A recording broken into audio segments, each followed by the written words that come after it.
Shall we begin? You are now listening to an altogether less fashionable variety of soccer podcasts. Broadcasting live from the capital city of Columbus, Ohio. Welcome to ACES Radio.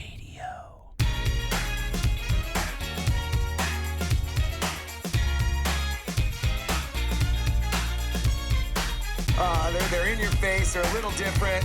I think it's super cool. I love them. Jamie, you ignorant slut. Hold on to your butts. Oh, yeah, baby. Welcome back to episode 2, possibly the last episode, John, you ignorant slut of ACES Radio. We are happy. First of all, I want to go right off the bat and say a big thank you to our new affiliate out in Tacoma, Washington, KFST, The Fist, ramming the hot hits up. You know what? We should think about that K-Fist thing again. I'm not going to do their tagline. They paid us a lot of money to do it. I'm not going to do it. They didn't pay us that much money. Yeah, we're not here to be corporate shills, John. We're here to break down some Cruisers FC soccer. We're excited to do it. It is post game 2 of the MLS regular season here in 2016, and the Columbus Cruisers FC are a giant dumpster fire disappointment, John. How about that game against until that game, the winless at Mafre Stadium, Philadelphia Union? How bad did you want to kill yourself afterwards? I actually tried it in the parking lot. Yeah? Yeah. How'd that go? It didn't go well. You're still alive. Yeah. Well, You're just terrible at everything. I just drank more beers. It was kind of a suicide by alcohol thing. Yeah. That didn't work. Well, I mean, you're in it for the long term. That liver cirrhosis could really just kick in at any point. It really could. Yeah. You know, an important thing to tell our large, sizable listening audience is John and I have not watched the highlights of the game. No. Because this is we don't break down tape here, John. I don't know if I told you that. But we don't do that. So instead, we have the game on in the background on mute. And we are now seeing it for the first time. And I don't know about you, but I think we got a good chance against Philadelphia. I think we can win this. Yeah. Yeah. It's only a minute in. Right. But we're attacking pretty well, pressing pretty high here. Yeah. Pressure's on. Oh. They look like they're on the back foot. Higuain out to Harrison Awful. Well, this is going to be a live. I don't know if this is against the law, but that went out of bounds. I don't think so. Anyway, another game where the Cruisers absolutely destroyed the other team in basically all statistical categories except goals scored and goals conceded. We held on to about 59% of the possession, as is traditionally the case in a home game. We outshot the Chester Union 19-8. 7 shots on target to their 4. We had 10 off-target shots, as is also tradition, and 2 block shots. Completed our passes about 80% of the time. Basically, you look at any of these statistics and you don't see the scoreline. You go, well, the team in yellow, or in this case, vomit White, blue. yellow, red, blue. Yeah, that team definitely won the game. But we know that to be not true because we're Crew fans. And what'd you think? What were your initial impressions other than the need to kill yourself immediately? I mean, we're playing pretty much the same guys, but we're doing things a little differently. Like a little bit differently. Not 100% differently, but like we're not playing exactly as we should. And I think you can tell that because both games, when Merrim and Mabwadi come on for Jimenez, things change a little bit. Yeah, they totally changed the game. Yeah, and they kind of look more like last season. So you know, if I'm giving credit to Justin Merrim, we are in dire straits as a team.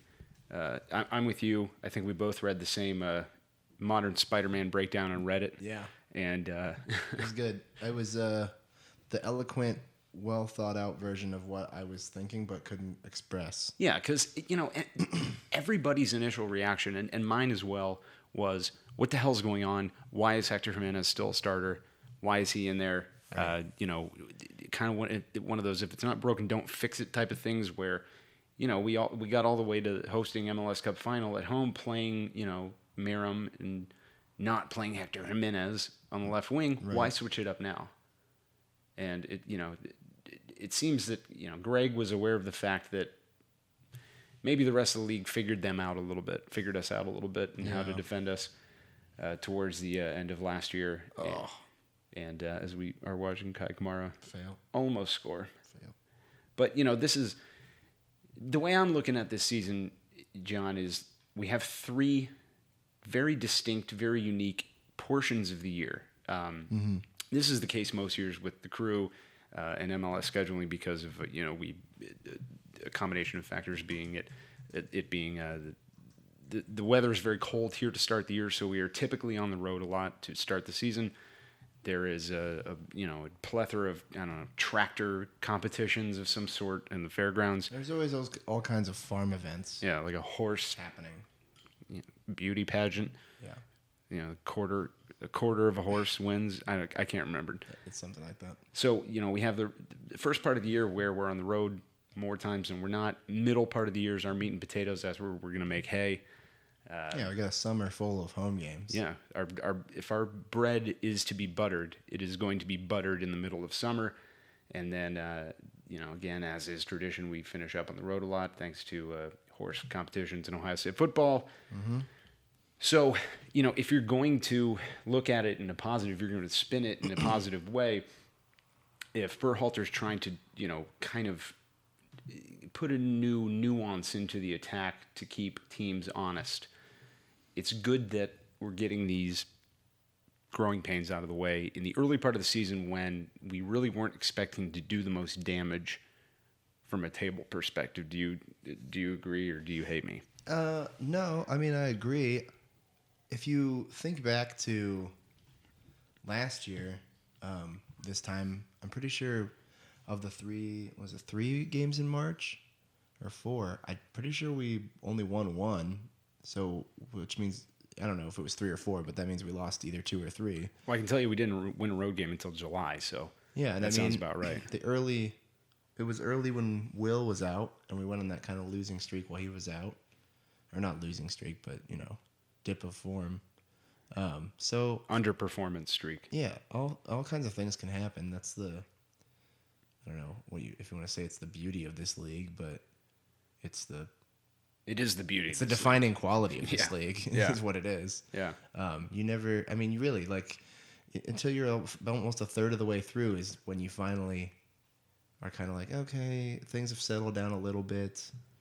You kind of know who your stinkers are and your winners. But you want to get 3 points from Philadelphia at home. Oh yeah, every do. time, regardless of when. Yeah. Yeah. Beginning of the season, middle season, end of the season, Philadelphia is a crap hole, shithead, awful, nasty, terrible, just completely incapable of producing anything other than a U.S. Open Cup final appearance, which will be a loss occasionally. And we should always beat them at home. And until Saturday, we literally did at least not lose to them every time. Never lost to them at home. Yeah. Yeah, it's just disappointing. I mean, they are one of those teams. This is one of those matches when the schedule's released, you look and you go, that's 3 points. Yeah. That's 3 points. Yep. It's like them, Chicago, although who knows how they're going to be this year. But last year they were the same thing. Yep. Colorado. Yep.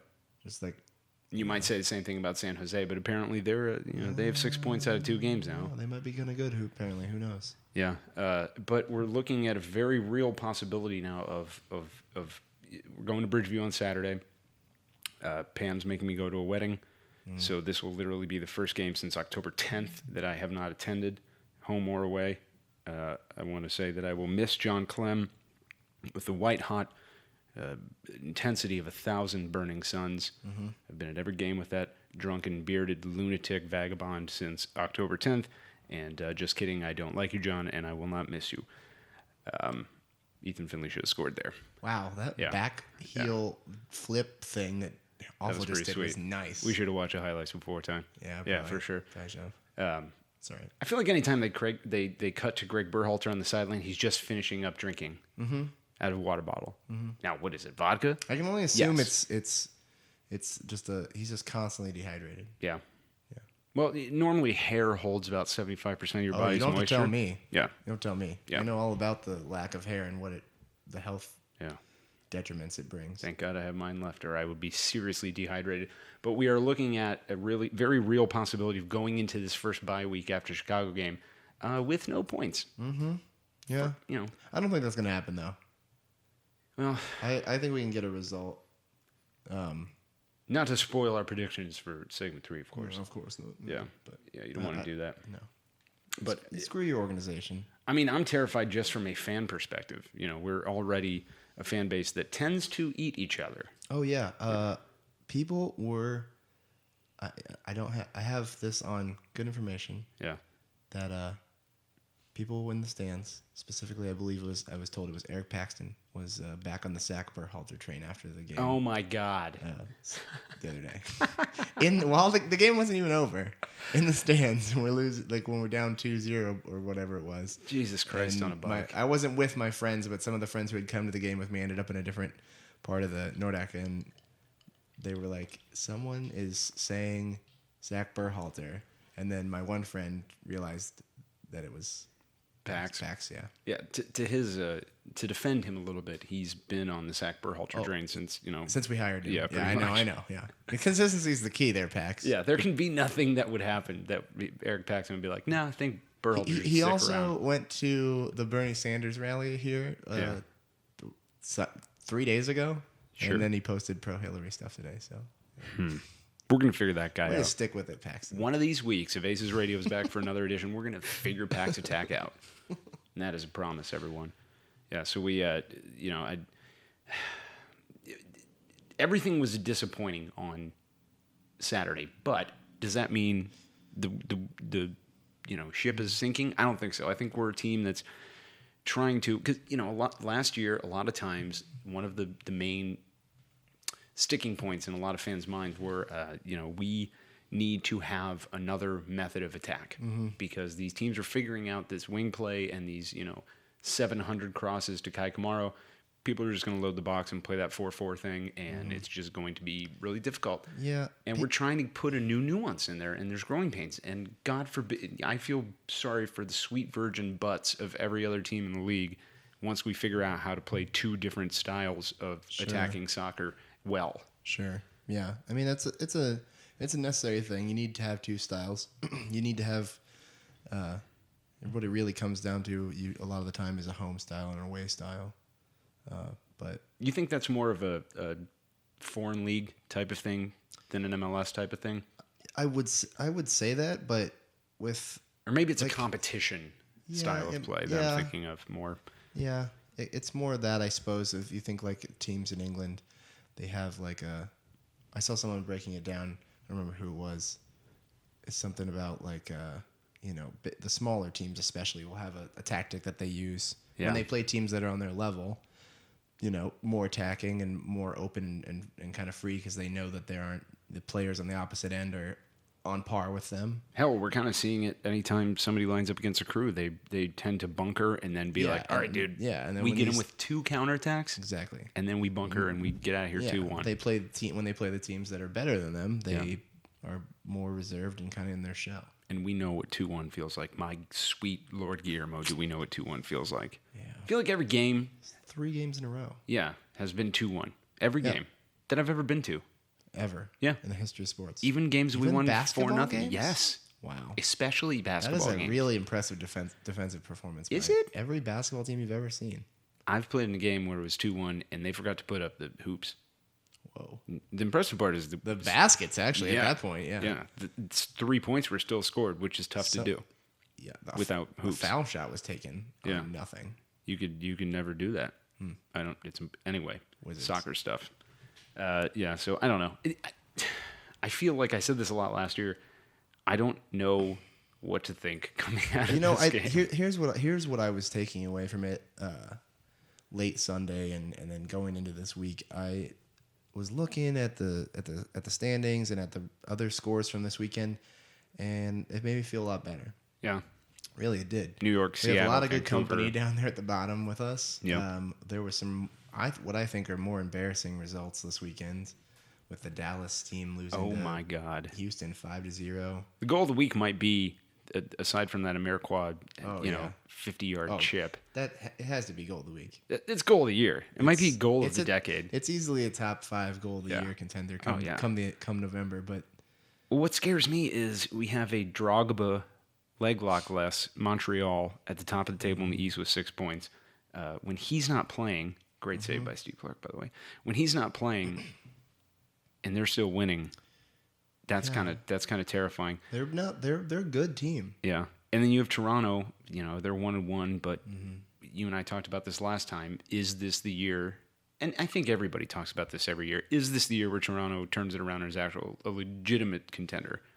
I don't expect anything. I don't expect Toronto to be any better or worse than they were last year. I don't either. And I think that they are still in a position where one injury to Giovinco screws them.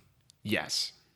I don't think they've really remedied that. He's he should be because of who he is and how big of an important part he is. But he's their go-to person. But I don't think they. I don't think they have a plan B if he does go down. What year was it? Ohio State basketball went to the Sweet 16 just with Evan Turner, and there was literally nobody else. And it was like Dallas Lauderdale, and Evan Turner was that entire team. He won National Player of the Year. Make it to the Final Four that year? No, they lost, I think, to Tennessee or Kentucky or something in the Yeah, Sweet. like, Anyway, I don't know that's what I'm that's what Toronto is. When Giovinco's not out there, they're a neutered dog. When he's out there, he's a werewolf with a chainsaw for a dick. It's just how he plays. It's his life. I mean, he assisted on one goal Saturday and scored the other, or Sunday. I mean, So they're already back to that thing where last year, whatever it was, he had a hand in some ridiculous percentage, pushing 80% of their goals or something insane. 196%. Yeah, that was it. Yeah. Yeah, it was almost. Which 200%. is a lot. Yeah, it is. It's almost as much as you can do scientifically. But dude, week 2, whatever.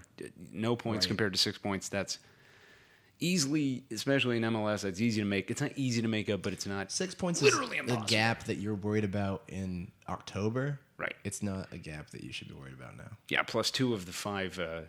Is it 5 that make the playoffs? No, it's 6. I'm sorry. No, it's half the league. Yeah, two of the 6 playoff spots in the Eastern Conference currently are held by NYCFC in Orlando, who are going to hit a serious sophomore slump. If you're asking this celebrity fan, so we are going to John.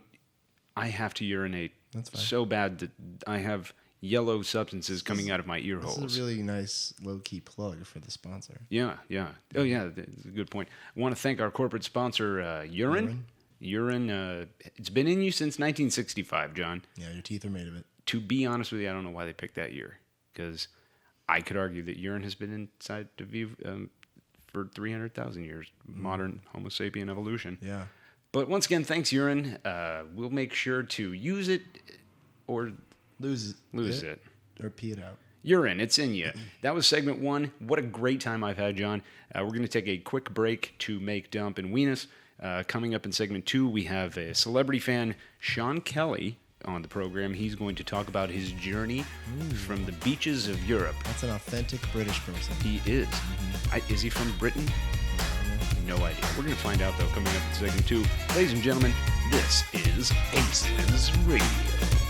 Here we go, here we go, here we go, here we go. Now we blasting off into the ozone. The way we kick it in the dojo is local for show. Though we paving the road that's opposed to the dodo. Going over your head like a top hat. Stop that. I know you hear me spitting these hot raps. Now watch that beat, cause it's about to drop. The Rockets is the 09 jump off. Yeah, yo. Last name Pan, first name Peter. I know you see me playing and you want me to teach you, but I say elevated so that all God's creatures can hear me shout it out like my name is Aretha. Getting RESPECT. Fly by, see the looks on your faces. Cause I'm in full EFFECT. Jet setting on a daily basis. David F. Man, you don't stop. David, you won't stop. We came to rock it till the city takes off.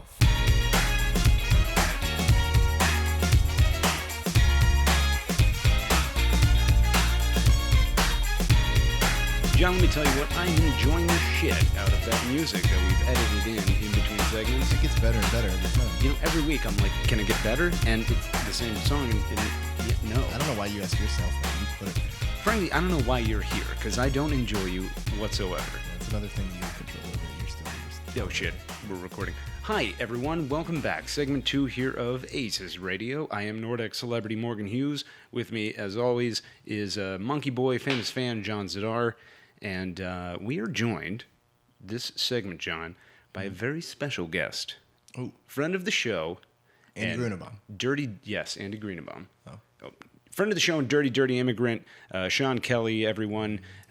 We are glad to have you. Thanks for coming on, man. How you been? Dirty is the word. Yes. Good evening, gentlemen. And that is I not can like smell him from here. Yeah, Yes. like this is our way of saying you should probably shower. Yes, well, when you hang around the upper deck of that stadium, with the wind and the elements are getting to you, it all makes up. Yeah, all those cobwebs and corpses of former players and mascots. Yeah, it's more like being cryogenically frozen at this time of year, actually, with the wind up there. No matter how much thermal... Was it cold on Saturday? Yeah, well, it gets cold. Even at the best of times, you're thinking, I'm really glad I put on full thermals. After last year's playoffs, I made sure. Tonight I am not freezing to death up there like we did last fall. So Yeah, you don't want to I do put on that. all of the thermals all of the thermals I owned, and even by the end of the game, I was thinking, I'm starting to feel it a little bit now. I'm just picturing him as the kid from A Christmas Story. Yeah. The arms don't go down. Which is a tragedy, John, because you and I always say this, unless you're Twitterless Pam, we don't want you to die. No. So, we have no idea what we're going to call this segment, but it's going to be an ongoing thing should we ever decide to make another episode of ACES Radio, which at this time is very unlikely, John. But right now we're going to call it a celebrity fan segment, or up your celebrity fan fame. Raise your fame. Right. Good sponsor segments available. Yes. As much as we love corporate sponsor urine, They're not contributing as much as we'd hoped. really not, and they pay us in urine, and that's disgusting. Yeah, you can only I drink have it enough 3 of that. times before it becomes poison. That's science. That's how it works. I'll keep that in mind next time I go into space. Yeah. Good. So what we want to do here, Sean, is we really we want to get to know you, because due to Megan's Law, I know you're required to check in with various entities whenever you go near an elementary school, and we are near one of those right now. So it's time to get to know you. Yeah, when Trump is president, of course, I'll be deported. Absolutely. Yeah, Everybody else. you just tell your story now before they kick you out You're forever. going to build that damn Yeah. wall on the way out, aren't you, pal? Well, I'm going to be paying for it, apparently, or maybe along with all the other foreign people. So tell us what we're going to start with your backstory. I want to know where you're from, because you have a weird voice, and I don't trust it, and I feel like there's going to be terrorists bursting in here at any time. Possibly. I mean, the Irish perfected terrorism in the 70s and 80s. So Yeah. so So we're on dangerous ground there. Where are you originally from? Where's that voice from? I was born in England. I was born in a town called Shrewsbury, or Shrewsbury, depending on. I was going to say, is it Is Shrewsbury? it Shrewsbury or Shrewsbury? That's actually a running debate in my town.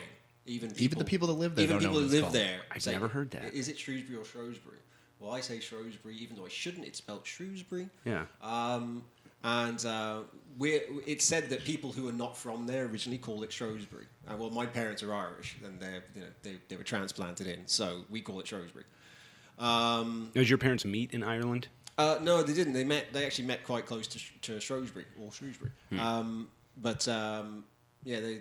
got married there, and they nearly went back to Ireland just before I was born, and then they didn't.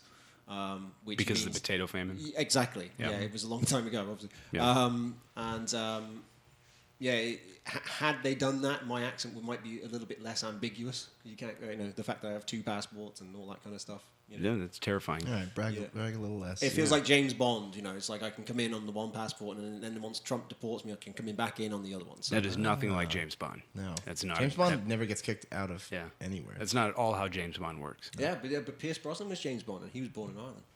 That's true. I have heard that. Yep. We'll look it up anyway. It might be a lie. I'll check You his never know with facts. terrorists. Sean, tell us about your non-crew past, your soccer teams, or el football, as you say in your country.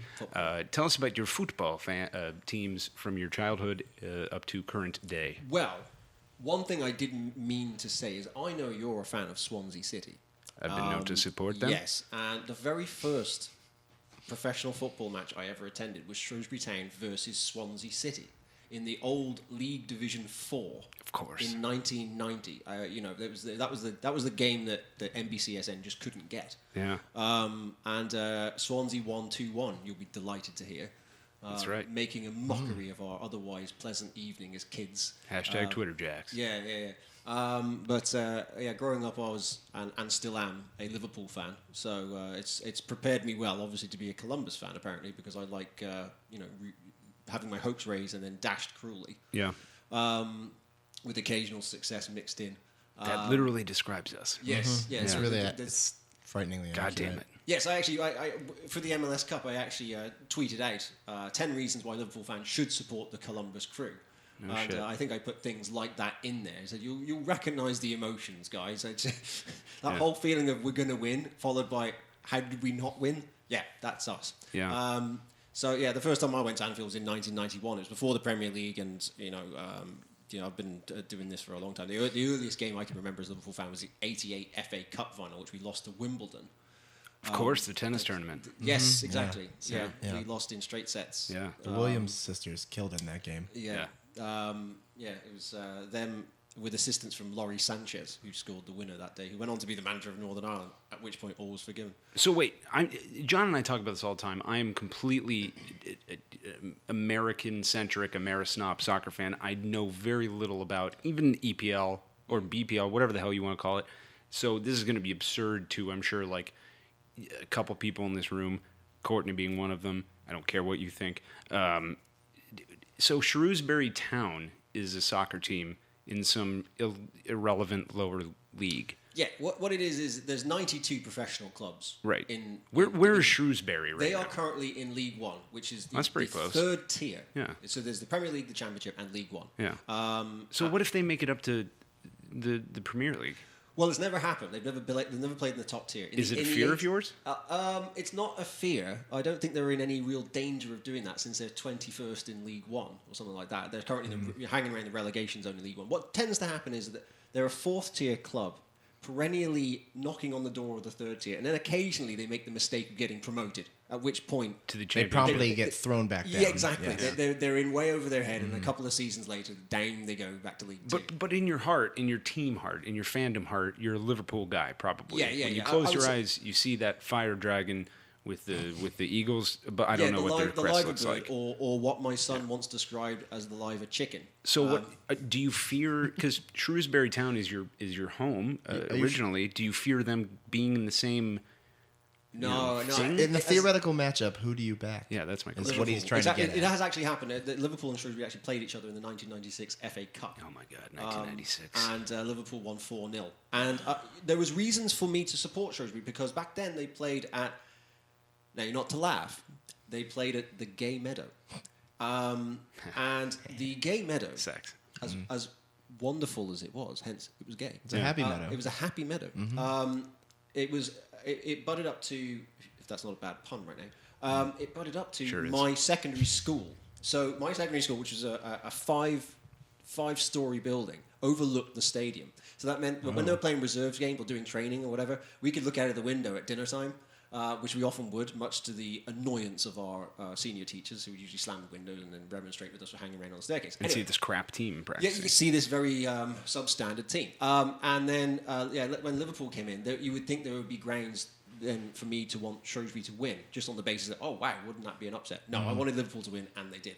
But then, likewise, if they're playing anybody else, I still want Shrewsbury to win. A few weeks ago, I went off to Fido in Easton to watch Shrewsbury Town versus Manchester United. The natural habitat of all foreigners. That's Wearing a Shrewsbury Town shirt in Columbus, and actually it ended up in the local newspaper in Shrewsbury on the basis of What? because it's got to be the most unlikely far off place that a Shrewsbury Town fan is wearing a shirt. We don't need to make you any more famous. You're an international Yeah. newsmaker. How did they even know you were wearing it? Well, they tweeted it out, and it should there be it is. said. Full disclosure here, I do have a media career, and I'm fairly well known to both the local media, some of the international media, and also obviously the police. Yeah. To get back on point, good transition there. Thank I mentioned this lovely thing sitting to your left.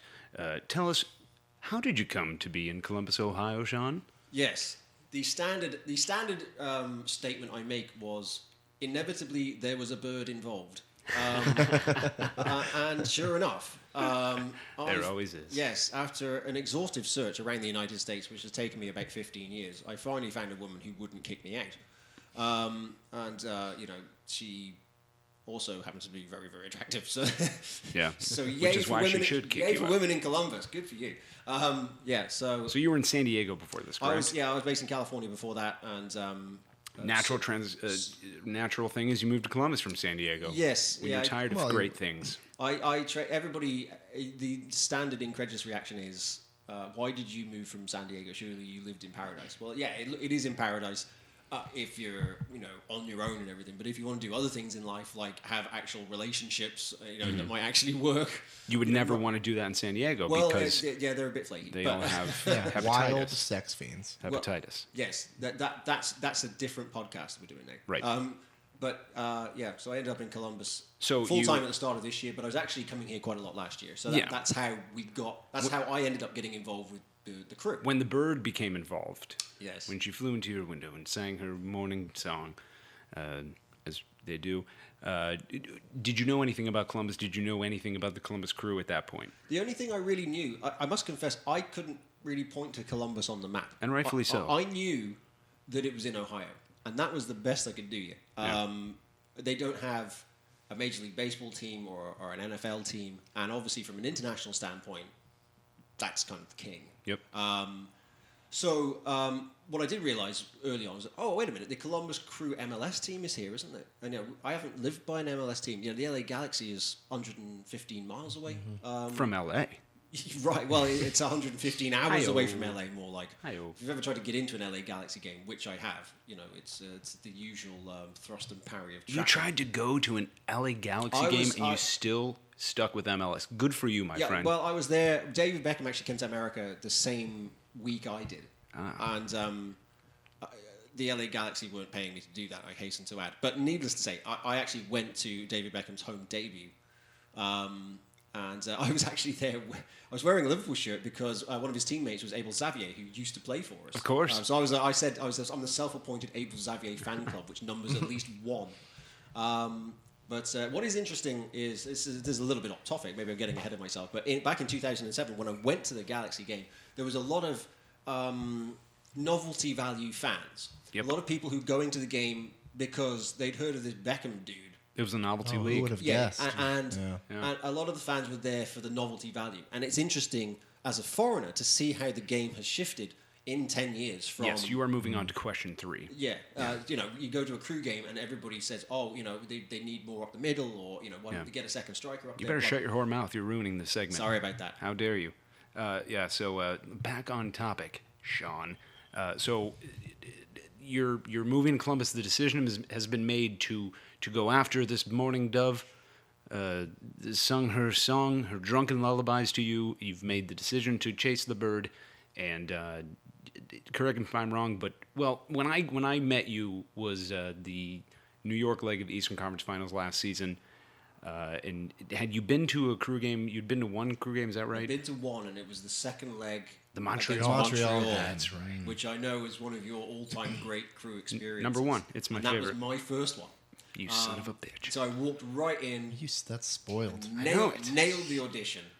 Yeah. So and then I realized, okay, now they're going to play the New York Red Bulls. Okay, well, I'm going to be in Columbus for that too. And then I looked at my travel schedule and thought, wait a minute, I'm going to be in New York for the second leg as well. I've got to get to that. I can't miss that. Yeah. Especially once Columbus went there with the lead. Our beautiful friendship began in that tawdry-looking bar in New Jersey just before. Yeah, that's right. Just before we got the traditional New Jersey welcome of pepper spray and punches. Correct me if I'm second John Clem mentioned tonight. Correct me if I'm wrong, but did you not email the front office and said, "Hello, my name is Sean. I'm here from a different country. I'd like to go see the crew play in New York." And you're a Beatle, by the way. Thanks. And, who should I talk to, right? Like, who do I need to get down with the bang, bang, boom? And they said, talk to our corporate shill whore, Morgan Hughes. It was, words to that effect. Yeah. Yeah, it was like that. And they literally gave you my email address. They did. At which point, They just hand your email out to any random person. That happens all the time. Yeah, I've been leeching off you ever since. But it was surprising actually how well organised it all was, because obviously in American sport, people don't travel to away games. Right. That's just not the done thing. Unless it's a bowl. Yeah, if it's a final of some description, then yes. But the week in, week out stuff that isn't done. Where I'm from, you might get 3,000 or 4,000 away support. That's because it's like traveling from Grove City to Hilliard. Exactly. That's what I point out. Well, with the West Ham Man U FA Cup game this past weekend, there were 9,000 West Ham but fans. the reason is because all 92 Sweet clubs Jesus. are within 350 miles of each other. Yeah. I know that that's real, and I know that that's a fact. I get it. I know that there's a place in the world where every fucking team is next door to each other. I still don't, in my head, I cannot grasp it. Yeah. Because Chicago is our closest game. And it's 6 hours. Yeah. Yeah. And that's the longest travel you'll get. You Right. might go from Plymouth to Newcastle. I mean, Can why? you imagine you could literally go to every single away game. I would. Yeah. I would go to every game. Yeah. I kind of already do. Yeah. And a lot of people do. I mean, if you particularly if you're trying to get to an away game, if Liverpool are playing in Europe, you actually get on a waiting list to get the allocation. What happens is if you went to 7 away games last season, you priority 1. If you went to 6, then you get the next. The more you travel, the more you're allowed. rewarded. Yeah, More the yeah, pecking order makes you get. sense. Yeah, yeah. So, Like- do they have, like we have the organized shit bus? Do they have course. organized Or does everybody mass jump on a transit, train? or they all kind of take a train, or everybody just get there on their own? Or Generally, you get there on your own. okay, Kind of trip and fall at your front door, and I'm at another stadium. Yeah. Generally, it kind of happens on your own. In certain circumstances, there will be stuff laid on. Okay, Like yeah. if it's a final, like I said. I can recall being in Madrid when we played Real Madrid in the Champions League in '09, and standing at the what you would call the tube station, the metro in Madrid. That's what I call it. And I was leaning over the barrier, looking at the escalator coming up, and there was this red like army of people coming up the thing, like the cavalry were charging charging out of the train station. It's like, oh, okay, the reinforcements have arrived, because I'd been in Madrid for 3 days by myself. Yeah. And then all of a sudden there was about 5,000 Liverpool fans, and there only about 2,000 of them had tickets. So there's another 3,000. they went all the way apart. there, and they didn't even have They tickets. didn't have tickets. No. I mean, but what I think is it is great. When I got to New Jersey, when we had that game, the New York Red Bulls game, I thought, this is fantastic. This is actually a pleasant surprise. There are so many Columbus fans here, which I thought I might be one of about 6. You thought this is how it's going to work every week. I mean, not that long ago, you would have been one of 6. Yeah. Yeah, but really, that's a comment on the way the Columbus Crew are going and the way MLS is going in terms of its relevance. It's becoming more important. I've said to anyone who cares to listen that, MLS is approaching that critical mass moment, and it relates a lot to the performance of the national team. The fact that in 2006 I was here for the World Cup. In fact, let me rewind further to that. In 2002, I remember watching the US-Germany game. I was in a bar in London, the sports bar in Haymarket. If anybody knows the geography of London, you'll know that there's the particular sports bar in Haymarket where everybody goes. Of course. It's fantastic. Of course. The old Hatchet. Yes, that I place. know Yeah. you're familiar with it. So there may well be somebody who is. Yeah. I watched the US-Germany game, and I was watching it with basically a load of bankers, basically, who were just curious about the fact that the United States had a team, let alone they were in the quarterfinals of the World Cup, which 12 years earlier, in 1990, you would have got laughed out of town. Yeah. Um, If you said we would qualify. Well, yeah, when they qualified in 1990, it was a case of look at those Americans. Yeah, they're hosting it. They have to playing be their there. little They football. think game. they're cute. No, They well, can even play our game. in 1990, when it was a collegiate team, it was still. I mean, Oh, they yeah, were 90 getting- we didn't. they were getting- 94, They got right, laughed okay. out of Italy, and in 94, again, it was still a certain element of novelty value. It's still the highest attended World Cup of all time. That 1994 World Cup. Yeah. But Well, there are a lot of us, to Yeah, be well, fair. Americans. Thank you, football, for Yeah. those stadiums. Americans are brilliant at showing up for sporting events. You got to hand them that. You got to give that Unless to it's them. U.S. Open Cup or slightly cold or April, March, Well, June. Or Connecticut Suns. Yeah. Women's Give basketball them game. a big event. Yeah, Americans true. have got it down. But yeah, fast forward back to 2002, and as I said, I was basically watching it as a football expert surrounded by bankers. In 2006, I watched all the World Cup in New York, the great melting pot of it. You could sit in Tonic at Times Square and watch all of the games, and a load of people from the Ivory Coast would swarm in to watch. And a load of Dutch people, and it'd be those two countries for 2 hours, and then they'd all clear out, and then all the Brazilians and the Croatians would come in for their game, and then the Americans would come in, and what would happen would, again, there's that certain incredulity of, is it our free kick? What's an offside? All this kind of stuff, and That's how I feel when I watch hockey today. But once you get to 2010, once the US started to make a bit of inroads, I mean, that Algeria game, I'm sure everybody who would listen to this podcast will remember the last minute of that Algeria game. Yep. The place went nuts. I cried. And I thought, I was overcome. I thought, that's brilliant. That's just one of the best things ever. I can't believe I'm in America. Hashtag thanks, LD. And I'm looking at, I was in a bar in Charlotte, and I was in the garden area, and the place went ballistic. And I'm sure anywhere that was watching the game in America went ballistic. And then that to me was the tipping point, because then we got to the point where Landon Donovan was the most recognizable member of the World Cup if you're in America. You couldn't get a Landon Donovan shirt for love nor money. No longer is it Beckham. No longer is it Ronaldo. No longer is it whoever. Now we've got to the point where Americans are involved and are important. And then we get to 2014 when we get the Portugal game, which stops the country. And then suddenly America's like on the same page. It really did. It really did. It's going to be crazy when the masses, for lack of a better term, the soccer masses in this country don't remember anything different. Yeah. Right. And as I say to people, you cannot carry on with this lazy attitude of they're Americans, they don't get it. That firstly is clearly not true. We're really good sports fans. And yeah, exactly. Yeah, if we're good at anything, it's eating food and watching sports. Right. And the thing is, America's getting good at it. 20 years ago, there wasn't a league here, right? Now, you've caught up to the point where you're as good as England, right? Which had a league for 125 years before you showed up. Now, I appreciate that there were leagues in America before MLS, but they were shit. Well, they're of varying degrees, and also, the NASL was varying degrees of shit. NASL was kind of a retirement home, wasn't it? And I know some people say MLS is a retirement home. You're offending all of Cascadia right now, Sean. Maybe. But the thing is MLS is actually relevant to world football. It's not just simply some circus act going on. It's hard for me to be impartial because the Crew are just such an ingrained. Like, I'm a Columbus guy. Like, I'm a fan of literally every Columbus team that there ever was and there ever will be. So to me, it's like, the Crew. My first thought when the Crew started was, I wonder what's going to happen to the Zogs. I was literally concerned for the stupid Zogs. Could you explain for those I was going to say, in the room in does 1996? he even know what the Zogs are? I don't know what that means. It was a shit team that played in Dublin on some high school field, I think. I can't even remember. I never saw them. That was awful. I knew they existed. Pam won tickets to she was a baby infant child, but her story is she kicked a ball into a goal at halftime of a Zogs game and won tickets to I don't know, Billy Graham or some religious fundamental experience like that. Target audience. Yeah, that's how.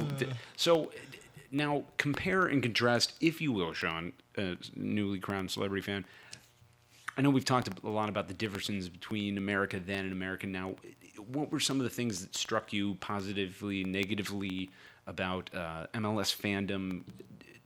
Less so the game on the field, but more the people surrounding it compared to your previous experiences in other countries and other leagues. Yeah, well, I think the first thing I noticed is that there were a lot of fans at the ground, at the stadium, who have obviously seen a lot of football. It's not just the novelty value. Sure, that's still there. I mean, I watched most of the Columbus games I've been to in the upper deck at the halfway line, which is going to be. It's a good view. It's a great view. It's a really good view.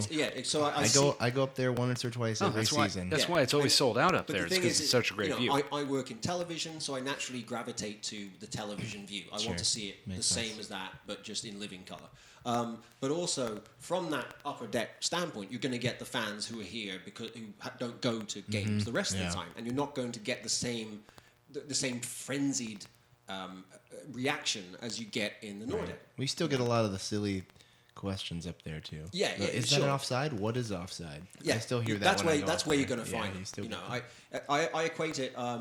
If you go to a rock concert and you got a front row ticket, everybody in the front row is going to want to hear obscure tracks from the album from 25 years ago. But if you go on the back row, then you're going to want the ones who, can you just play the stuff we've heard on the radio? Just play Tiny Dancer, asshole. Yeah, exactly. Yeah. And it's the same thing here. It's not quite, it's not at this level of the English league where you don't have that. But that's a whole, more than a century of ingrained culture. Everybody plays the game and everybody watches the game. So that doesn't happen. You can't expect it to just instantly change overnight. But what I have noticed is that people who watch U.S. national games, people who watch, Columbus Crew season ticket holders would never do that, and season ticket members. Sorry, season ticket members. Preferred vernacular. Yeah, but here we are now, 20 years in. It's getting to the point where the next generation is coming through, who never knew a time when there was not a league here. Yeah, that's when it's going to be. This is the important generation, and I think it's been very clever. I think the ownership at Columbus has been very clever, rebranding the club. I think MLS have been clever, rebranding MLS. It looks a lot better. They have an international TV deal now. Yeah. You know, the fact that the MLS Cup final was live in the United Kingdom, so Columbus Crew were broadcast live. I'd like to apologize. I was kind of a little bit upset when they started throwing beer cans at Portland Place. Maybe want to leave that out. On behalf of Midwest and Cowtown in general, I'd like to apologize to Greater Britannia area for making you watch our shithole, crappy, poop-ridden game. Less sporting element of the crowd. Yeah, it Altogether- wasn't the prettiest final. No, it wasn't a great game. But finals. What did you feel like at that game? Because you had been to two of the biggest was- victories three of the biggest victories in the history of our franchise. When all is said and done, we'll probably look back on those three as some of the most important games. Yeah. And then you go to, it's always a normal thing. Like the Crew are in the championship. Here I am, and we're going to win it. And then what happened, Sean? It was my fourth game in person, and I said to my girlfriend, It's ridiculous. I hate you. My first game was the Montreal second leg. The second game was New York home. The third was New York away, when I practically had to rescue you from going over the barriers. Third game ever was an away. It was the away game to win the conference. Yeah. And I was stood next to you, Morgan. Yeah. Practically stopping you from having a heart attack in the there. final seconds. Oh, my God. That was It was awful. unbelievable. But I knew, I've been a Liverpool supporter for 30 years. And I said, even to my girlfriend, I said, the thing is, you can't take this for granted. You can't assume that this is the start of a dynasty, that this is going to happen every year. I know full well that it doesn't happen that way. And the fact they're in the cup, you think, this might not happen for 30 years. You don't know. Yeah. So this is here and now. Like, I changed my travel plans to come back to Columbus for the final. good. I said, I'm not missing it because this might not reoccur. It won't. Yeah, no, it literally could will not not. happen again until we're dead. Speaking of girlfriend, I meant to. Can you jump on the mic here? You morning dove, you bird, of which we've spoken. Introduce yourself. Get the better part in here, the better half. And what is your name? I'm Courtney. Hi, Courtney. I'm Morgan. This is celebrity fan John Zidar. Hello. Welcome into the program. Tell us about yourself. Where are you from originally? Westerville. Boring. Back to Sean. No. What do you do for a living? I'm a dance teacher. That is incredible. And how did you meet this savage beast? We had a similar interest. He works in Formula One, and I was friends with a driver and met him. Nice. That's how most people meet, is through Formula One on the internet. Especially in Columbus. Yeah, it's huge here. Yeah. That's how the Typical story. Boy downloads an app, girl downloads an app, watch a race car show. Is that what you call it? Then they get on social media. That's pretty much how it works for everybody. It's how I met Pam. Yes, indeed. But that's my day job is Formula One. Yeah. So tell us about your day job real quick. You mentioned you work in the media. What sector of corporate whoredom specifically do you? Quite close. Quite close to this very debate. I work for NBCSN. Gotcha. What do you do for them? I work on the Formula One show. I'm basically the person who yells in the ear of the on-air talent just to make sure that what we're saying is accurate. You're like a statistician. Yeah. I make sure. Okay, if you say that this is the 6th time it's happened and it's the 7th time, no, it's the 7th time, you idiot. Do you feed them things too, as well as fact checking? Yeah, you acting as a spotter and everything like that. So it's a very all-encompassing job. I even have a role in deciding or asking when we should throw to commercial so that we don't miss any race action and so on. But the interesting side benefit to that is that we share production space with the Premier League. Kyle Martino. Yes, glorious Kyle hair. Martino, annoyingly handsome man. And Robbie Earle, who must have the best tailor in America. The suits he wears are phenomenal. I'm always quite Men's surprised Warehouse. in the queue for the queue for the toilet, and out steps Robbie Earle, doing his. Adjusting his suit and everything. Putting his pants back on. The Meyer men's section. Yeah. And then there's Rebecca Lowe, of course, who is every bit as charming and wonderful as you think she's going to be. Can somebody get that woman a cheeseburger, for God's sake? Well, she needs to eat. She's having a baby, so Good. she wasn't on the show on Monday. Didn't they just lock her down for another couple years? At least 9 months. I can well imagine they did, because the other thing I forgot to mention, of course, is that the success of the Premier League on SN permeates to MLS. I mean, there isn't a direct carryover, but obviously, if you realise that, hey, actually watching football on television is quite a palatable thing, then you're going to think, well, there's a lot of stuff in America as well. Why don't we watch the MLS? Now, admittedly, SN used to carry MLS, and then it's gone away to Fox Sports, my former employers, and ESPN.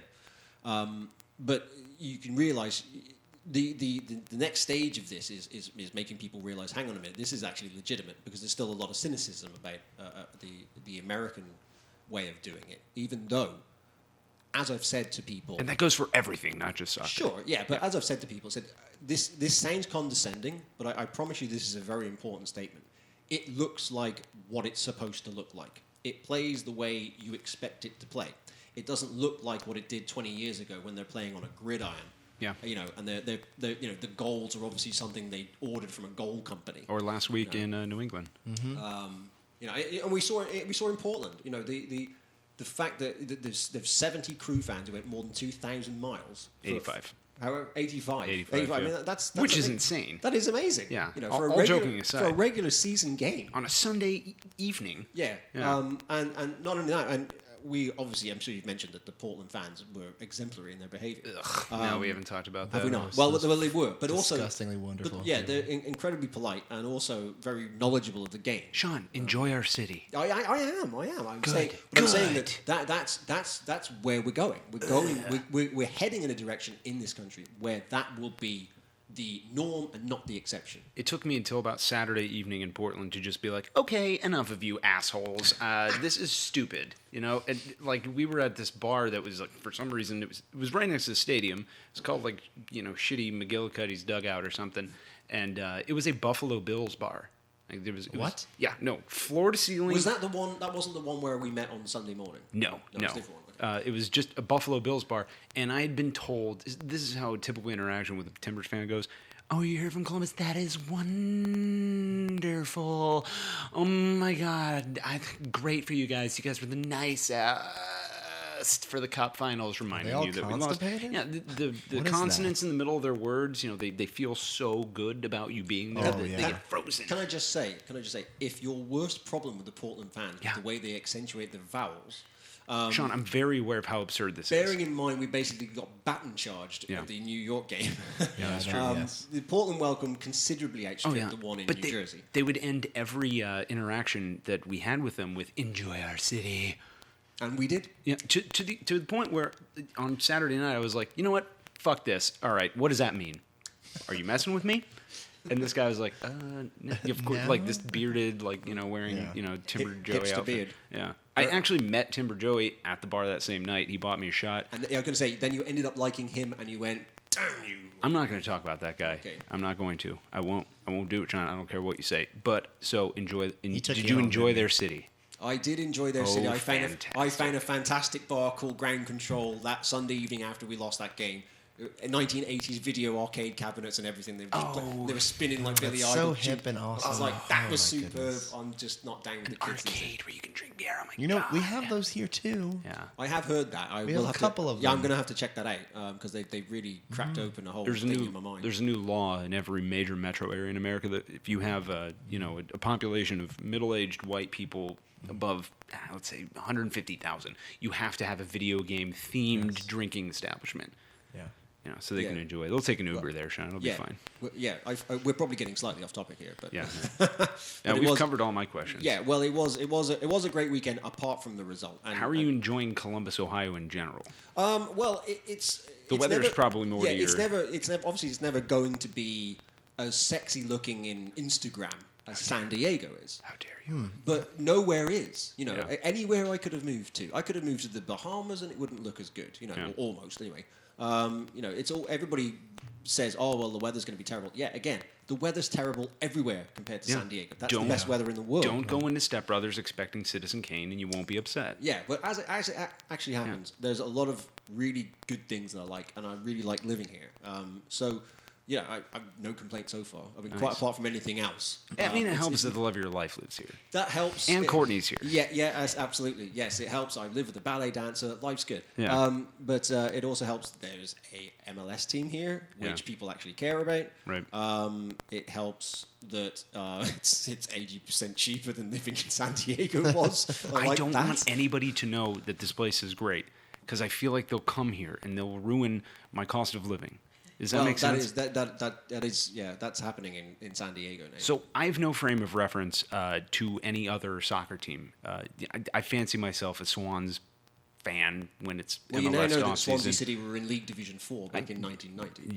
Yeah. I mean, I know that they've sucked for a long time. They Recently, did are great. My family is horrendously Welsh, and obviously my name is Morgan Hughes. That's like being named Mike Smith in Wales. Sure. But is it like, because you and I instantly became friends, and I instantly become friends with a lot of people through the crew. It's one of the things I love most about it. John is a good example of that. Even though he's a terrible, terrible, awful, just, like a criminal, convicted of many terrible crimes. Well, it's good to have a wide range of opinions on the show. Yeah, I'm his friend. And it's, I like that about the Columbus crew. Has that made it easier moving here? And do you find that in other places with other soccer teams abroad?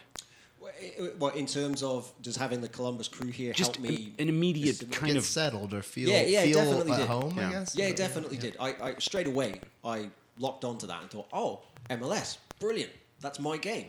I've got to go and watch that. They're the local team. That's it. That's if I get a pang of homesickness or anything, okay, somebody here plays football the way I know it. Yeah. You should come play basketball with me sometime. You should not do that. We have pickup group. You want to play the real sport. I'm not. How Anyway, dare you? I'm in the case of the Columbus crew. I thought, I've got to get on board with this because I've never had an MLS team on my doorstep before. I've lived in America for 10 years because I lived in Phoenix before that, and it definitely helped a lot, and it was just coincidental that they happened to be successful. If they'd sucked, maybe it would be a different thing. But as I said to you at the MLS Cup, it's easy to be a fan when you're winning. Like, don't call me a fan yet. I'm a fan when I'm here in April or indeed here in March. Right now. Here in March, when you're losing 2-0 to a team in the basement and you're thinking, it's cold, this sucks. That's when you become a fan. Because there's people here who've been here since 1996. I've just walked in the door during the playoffs, so you can't really call... I'm a fair weather fan at the moment. I take exception to that. I don't like that rule. I don't feel like you need to experience pain in order to like something, and I don't feel like you need to have been involved with something since its very inception in order to be considered legitimate. I think that if you care about something, you just care about it. And you don't need to explain that away or go, let's It's wait. not like he was sitting in you're sitting in the shadows waiting for us to be good, and then you're like, yes! No, you just happened to come along. But what I would say is this. When you came along. When we were in the Red Bull Arena, and you were almost in tears. Yeah, I cried a little bit. And everyone was hugging and everything, and I was there basically looking like the slightly out-of-place fan applauding. And the reason is because I can't invest emotionally the way that you can, because you've lived through a lot of suckeredness to get to this stage. I've just walked in and suddenly they've won something, So I don't feel like that you've got to go through the bad to appreciate the good. I totally understand what you're saying, and I respect your right to not being born on third base and acting like you hit a triple, for lack of a better saying. But I also really, really hate the crap that permeates Columbus Crew fandom, that you have some sort of supporter grade card with you in your pocket you have to pull out and go, well, look, I got a B- in 2001, and here's my ticket stub from some shitty fucking game at the Horseshoe. Screw that. If you care, you care. Yeah, I think we're all guilty of it to an extent. I mean, I proudly tell people I stood on the old Cop at Anfield when it was standing room only. It was 16,000 people, and you end up...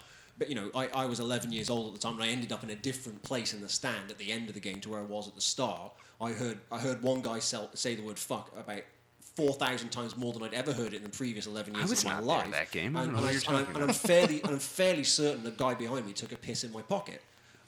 Nice. But I I'm gonna play try up, that, I next play up home on game. that. I play up on that on the basis that hey, I was there back in '91. Graham Souness was the manager, and we sucked. Yeah, but that's taking pride in telling stories on your own accord is one thing, but like people challenging you on how long have you been here? Were you at this game? I don't remember you from It's different, I 2014. think. Yeah. Yeah. Well, you know. But the thing is I'm learning on the job. You know, I don't know what. There's a certain fan culture that permeates every club in a different way, and having spent so much time at Liverpool, you know, there's a certain way that we go about things as Liverpool fans, which is slightly different. 90% of it's the same. Well, here's the difference.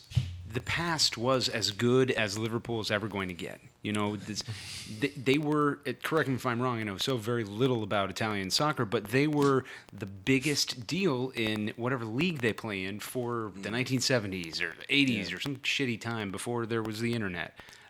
Look, basically what happened is this. Liverpool ruled the roost until they won the league title. The last time they won the league title, Vogue by Madonna was the #1 record. I'm gonna vomit. Then Hate that song. Madonna. Then came the 1990 World Cup, which was the tournament that really got me really into football. And since then, they've never won it again. So really, what I'm trying to tell you is Liverpool have failed in their obligation. Having won 18 league titles. Liverpool are before like the DC United of MLS. Yeah, They, that makes sense. They dominated everything. Then I showed up. Except and DC won a couple in the 2000s, and Liverpool's not done anything. Yeah, they dominated everything. But I mean, like early on. Yeah. Now DC isn't on. They Jack. dominated everything until I showed up. So I'm warning you now, as a Columbus Crew fan, this could be really a long stint. Well, we were not dominating anything. So hopefully it'll have the reverse effect now that you're here. That's what I was hoping. I was like, I hope it's my everything. Liverpool curse in reverse. I show up and they instantly. Because so far it's proved to be true. Yeah.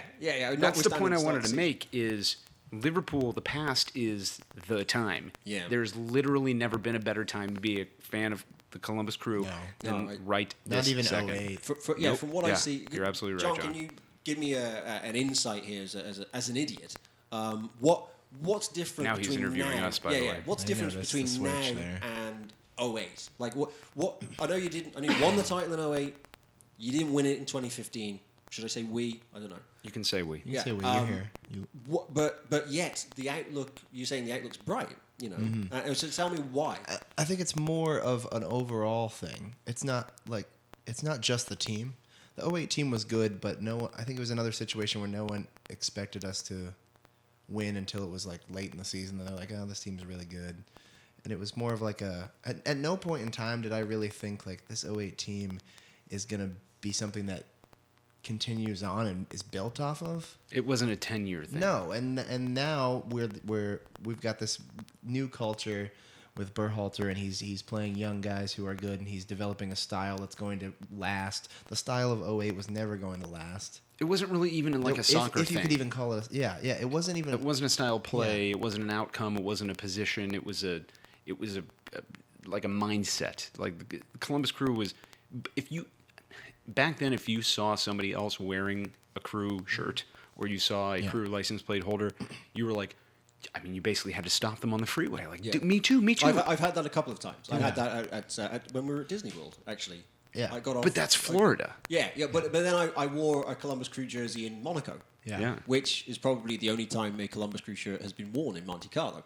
And I actually I was at the Monaco Grand Prix and I ran the racetrack, obviously, when the cars were not on the track, obviously. I got a lot of people pointing, and I can't tell whether they were actually pointing to say, "Look at that imbecile running around the track," or "Look at that guy wearing a football shirt." Where's the construction worker logo? Or what football shirt is that? Yeah. Because it looks cool. And one thing I do like is that the rebrand. And I don't know if you guys agree. The rebrand is really strong. I mean, it all looks so cool. I know. Yeah. I was a little bit. I'd say so. A little bit annoyed about the actual price of the merchandise and all of that stuff. And you told we know. We heard you. You brought it hot Andy and fast Lockney. right at Lambeau. Yes. Yeah. Well, I asked him, why is it that I can order a Liverpool shirt personalised for $106, and have it delivered to Murray Stadium. Well, Columbus Crew is a massive club. Remember, keep that in mind. Why is it Liverpool, a personalised Liverpool shirt is $106 and have it delivered to Murray for that price? But if I go down to the store, the Columbus Crew home shirt is $125. The answer is single entity. How can it be that supporting Columbus is more expensive as a proposition in Columbus than supporting Liverpool? That can't be right. Because if we Oh, no, lower that our was one of my prices, Seattle has to favorite- lower theirs. That's one of my favorite questions. Nobody's ever going to say single entity, but single entity. But back to the thing. I mean, Courtney, you're from Columbus. You remember what a nonsense nothingness the Crew was from just a city perspective, and they are literally doing everything. I've told Clark Beacom this probably 5 times in the last 5 months. You are fucking up what it means to be a Columbus Crew fan, because I mean, our thing for so long was being angry at the front office. It sounds trite, but it's real. Now when people raise awareness to a thing that they think deserves, some sort of addressing, they do it. And they fix it. Oh, we get responses to questions. That's why we're all And that- eating that each is- other. That is a notable exception to what I'm used to. In English football, this is not a Liverpool thing necessarily, but just English football in general. It's too big to care almost. You know, it's like and you people will show up if we make the tickets $200. You people will show That's up. called Well, that's being how a, all other sports here are. Yeah, I was It's gonna called say, being a Cleveland it's Browns like the fan. belligerence of the NFL. Yes, By yeah. just assuming it doesn't matter what price we put on it. We can name our You own price. dummies are coming idiots will regardless show of what up. we do. In MLS, they're not. MLS with these big 800-pound gorillas like the NFL and MLB and the NBA on their doorstep have to be a little bit more thoughtful. And I do like, as I say, I'm late to the party here, but it seems like the pre-court era. Stop apologizing, Jesus. It seems that the pre-court era has delivered an awful lot. I mean, I've sort of caught up on the brief history of where things were going before. It's as close to the Man City story as you can get in MLS. It just seems, that's a good point. There's an awful lot of positivity. I mean, I haven't heard anybody criticize. And I know my question about merchandise was valid, but really, in the grand scheme of things, that's a minor concern. It does seem like they're doing the right thing. So that we're talking about the Supporter Summit for all you listeners at home. Again, this is the longest segment in the history of podcasts. I'd like to remind you that you're listening to ACES Radio. This is minute 47 of segment 2. Thanks for sticking around. It's a good thing Thurman's is open till 2:30. Yeah.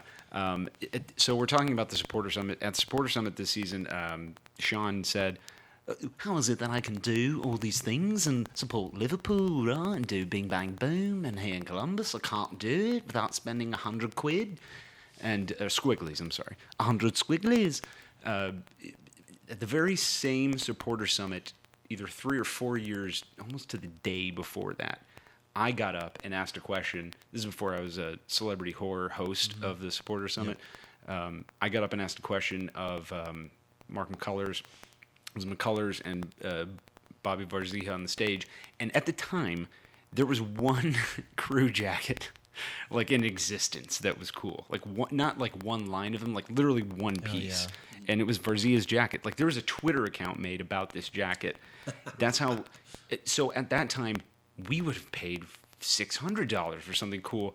Because our merch was horrible. Yeah, and MLS would never make a shit because nobody cared. And why would they? It would be a losing battle. You'd lose money. You'd pay all this money to have it manufactured, and nobody would buy it. That's why we had these gear sales at the end of every season. They're like, what do you want to pay? A penny? Take 17 jerseys. Yeah. So then fast forward to like 3 years later, and you're getting up going, like, we have so many sweet things. Why are they expensive? Yeah, but I didn't as I even said- think about it until this second. Like, that's the difference. Yeah, and it, the Columbus Crew stuff, and they're not the only club you can say this about, is stuff that you'd actually like to wear. You actually think this is actually looks cool. Yeah. I wear stuff. I wear that Columbus Crew jacket, the black jacket, and I think, wow, this looks really cool. It is cool. And wearing a Columbus Crew. It's a great present, I wasn't Courtney. wearing a Columbus Crew jersey in Monte Carlo and feeling like I was a member of some sort of American leper colony. You actually thought, you actually want to find out what this club is. We're getting noticed now, both domestically and internationally, because we have a cool brand. Exactly. It's cool to be a Crew fan now, whereas in the past we were recognized because somebody that played Football Manager or somebody that played FIFA went, that's the most absurd logo I've ever seen in my life. Yeah, with three humans on the front. I think to Liverpool fans, the only the most notable reason to know who the Columbus Crew were before the Andres last couple of Mendoza. seasons- No, it would have been that they signed Brad Friedel for something like 400,000 $600,000, I think it was, back in '97. Yeah. We brought Brad Friedel to the British League, or to the English League, sorry. But even then, he didn't play for us all that long. But that would have been the only time the Columbus Crew had been on the radar. And now suddenly you've got the point where, Columbus Crew have just gotten good, and also MLS is trying to break the international market. Yeah. And competing now. Yeah, and competing. And a key element of that is that the MLS time slot here, when you're playing games at 4 p.m., for instance, that's 9 o'clock in Europe. That's European prime time. And there's no competing football going on. So that's the best ticket in town in that time slot. And that's going to be a key thing. In the same way that the Premier League recognised that Saturday morning they had no competition. Let's exploit that. Yep. If MLS correctly exploit that, that will make this league far more relevant internationally than it's ever been before. Well, people bitch about whenever the schedule comes out every year, and we never get national games because we're the Crew.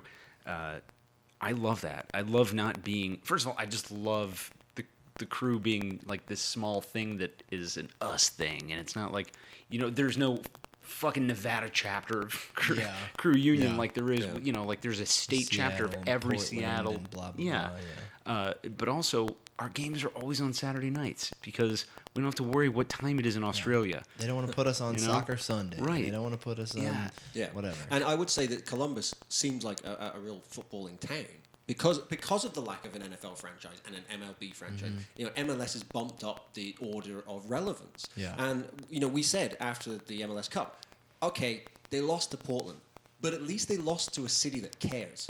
If they'd lost to the LA Galaxy or to the Red Bulls or something like that New in England. the MLS Cup, it would have been whatever. Did Tom Brady fart? Okay, well that's a bigger story. Yeah. Well, you look at Crew Stadium from the eyes of maybe the average Columbus resident, somebody that's a 18 to 27-year-old, and they go, "That's a glorified high school football stadium." Yeah, of course it is. But in 1999, I walked in there. I was 18 years old, and I went, "I cannot." I said, "I cannot believe they let us have this." Yeah. Well, that was built by Lamar Hunt, right? Yeah. He nearly took a bath on this entire league. Yeah, that was the great arena pissing contest of the late 90s in Columbus because Ohio State was building one, the Blue Jackets were building one, and the Crew were screwed because the university was redoing the horseshoe. But it's funny how quickly things change. We were the crown jewel in MLS for all those years, and now we're like, we're finally coming back from being like this also ran in our own city, and it's wonderful. I love us. I love our story. Yeah. And anybody who has this inferiority complex can go fuck themselves because we are who we are. And that's part of our story. Fenway Park was once state of the art. Yeah. Once upon a time, that was the best stadium money could buy. And now it has historic value. It is and not. Maybe Mafre Stadium will go that way 50 years from now if they're still in that stadium. And it's been obviously it would have been developed and changed. They would have put a roof on it, and but it's still the same place. Disassemble it and reassemble it at Schiller Park or something. Yeah. But I mean, you look at the Red Bull Arena, for instance, which is a fantastic stadium. I mean, that would fly in the Premier League. That was the thing that stuck out to me. I said, wow, this looks like a Premier League stadium. Yeah, but thank God we didn't get our stadium when they were in that era of building stadiums wherever the hell. It's not. They would never do that. Right, we'll build a nice stadium in a shithole. Yeah, it's not right to compare what Columbus Crew have now. As you say, it's you've got to think, hang on a minute, this was built in 1999 when it was looking a bit iffy if this league was actually going to survive at all. Now you're looking at it from the perspective of, Columbus are good, international exposure is rising, the brand looks superb, this is only going to go up, this is only going to get bigger. And also, I bring you back to the US national team, the fact that the whole nation stopped to watch the US play Portugal. It meant so much to Americans, where in 2002 they couldn't have named a single player on the team who was in the quarter-final against Germany. Yeah. That's a wholesale change, and it will reach critical mass when, in 5 to 10 years, when those players who saw Landon Donovan score against Algeria are old enough to play for teams, and all they've wanted to do their whole life is be Landon Donovan. Basically. Well, we're getting there. Ben Swanson. Yeah. And I hope at that point we're not grizzled, old, angry, get off my lawn dickbags sitting there going, I was at the horseshoe. I'm gonna have teeth. I've said to anybody who cared to listen, I said the US, I think, will be in contention to win the World Cup by 2022. You are drunk. Because that critical mass will happen. You have The World Cup of best- Soccer? But you got to think we've been on the cusp of making it back to beyond the 16 twice in a row. All you're missing really is a star striker. Yeah. If you had someone that's like it? that, yeah, because you could, think about it. America has a known, accomplished pedigree in producing goalkeepers. Yeah. Brad Friedel, Brad Guzan, Tim Howard, all world-class goalkeepers. Steve Casey Clark. Keller. Yeah, Casey Keller before that. There's no problem with Will producing Hepburn. players. You're able to do that, and also look at other sports. The fact that Olympians come to America to train, it doesn't matter if they're from Great Britain or Germany. They come to America to train. We've got the because programs, and the the facilities are facilities. so far ahead. The coaching is so far ahead, and now you've got the league here, which is about to go up to the next level, I think. And combine that with the American public's desire to care about this, which was the last thing that was really missing. That to care that they would actually win the World Cup, and we really care about our own side, not just about watching Johnny Foreigner.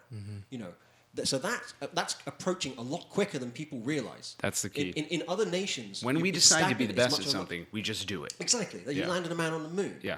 So so America has achieved the It's last. literally always my argument. Yeah, America has got the last chink in the armor, which is the desire to care about this. We need Russia to be good at soccer, is what you're saying, because we had the inkling as a country that Russia might be, because they sent a dog into space. We're like, are those fuckers thinking about putting a Are they human gonna do on the something moon? before us? Hold on a second. Well, let's put it this way: if the United States play Russia in the 2018 World Cup in Russia, Yeah. that's going to be appointment viewing in Yeah. in both countries. In both countries, yeah. yeah. Because that's going to be like a Cold War. Especially if things stay thing. the way they've been the last couple of years between them and us. Yeah. And then there's the And dodgy Mexico. element of how I think it'd Russia. be a bigger deal against Mexico, but there's whatever. Maybe so. Yeah. But as I say, the fact that we're having that conversation at all it would have been unthinkable even a decade ago. Sure. Speaking of having a conversation, this thing has been going on for, we are now at 56 minutes and 17 seconds. I'm going to cut this off because your girlfriend looks like she's going to start eating her arm, which is not how eating works. Detrimental to future success. Yes. Yeah. Sean, thank you so much for coming on our shitty program. You may be on the second and last episode of ACES Radio. Thank you for telling your story. Courtney, Yes. thank you for singing your wonderful Morning Dove song and luring this disgusting man from his home country of San Diego.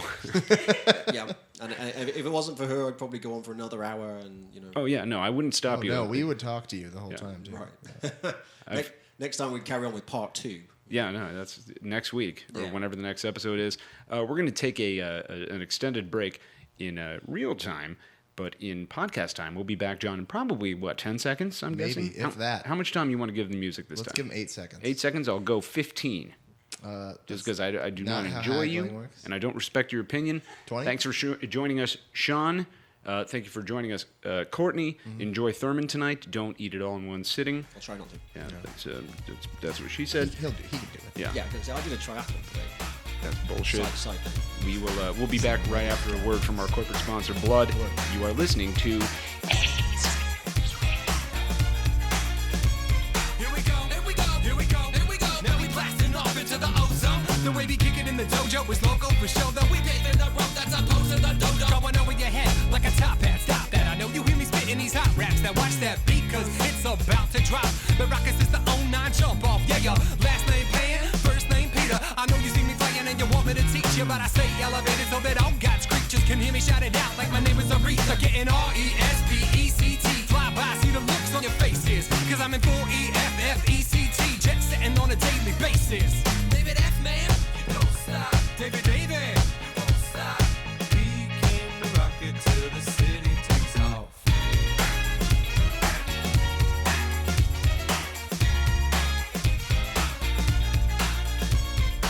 Hey, welcome back, everyone. Segment 3 of the second and possibly last, John, episode of ACES Radio.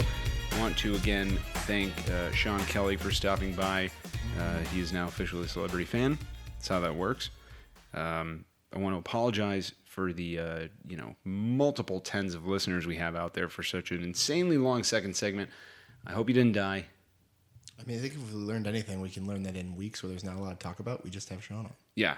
Hey, guess what today is? What is it? It's your birthday. It is. Ladies and gentlemen, today is famous fan John Zidar's 29th birthday. Is that right? Correct. How does it feel to almost be a grown-up? It's not fun. No. Bills are a thing.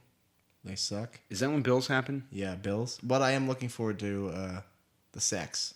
Yeah. That starts happening, right? Definitely. Oh, okay. Yeah. I remember when I turned 29. Yeah. Is that when sex starts? Maybe 35. I think 35. Oh, okay. So I've got a little while. It's going to happen. Okay, thanks. I know there's an age.